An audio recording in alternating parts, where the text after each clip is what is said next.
അതുകൊണ്ട് community kitchen ഞങ്ങൾ ആദ്യഘട്ടം ആലപ്പുഴ, മറ്റ് സ്ഥലങ്ങളിലേക്കും ഞങ്ങൾ ചില സന്നദ്ധ സംഘടനകളായിട്ട് ചർച്ച നടത്തുന്നുണ്ട്. അതനുസരിച്ച് തീരുമാനമെടുക്കും.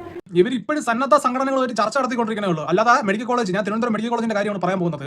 ആ ഒരു മെഡിക്കൽ കോളേജിനകത്ത് ഗവൺമെന്റിന്റെ ഒരു കമ്മ്യൂണിറ്റി കിച്ചൺ തുടങ്ങിയിട്ട് ഒരാൾക്കെങ്കിലും വയർ നിറയ്ക്കാൻ വേണ്ടി ഒരു ചോറ് കൊടുത്തിട്ടാണ് ഈ മാതിരി ഡയലോഗ് ആരോഗ്യമന്ത്രി വന്നിരുന്ന് പറഞ്ഞെങ്കിൽ നമുക്ക് കണ്ട് കൈയടിക്കാനൊക്കെ ഒരു പറ്റിയ സംഭവം വരുന്നത്. ഈ കാസർഗോഡ് മുതൽ ഇങ്ങ് പാറശാല വരെയുള്ള ആൾക്കാർ ഈ തിരുവനന്തപുരം മെഡിക്കൽ കോളേജിൽ ചികിത്സയ്ക്ക് വരും.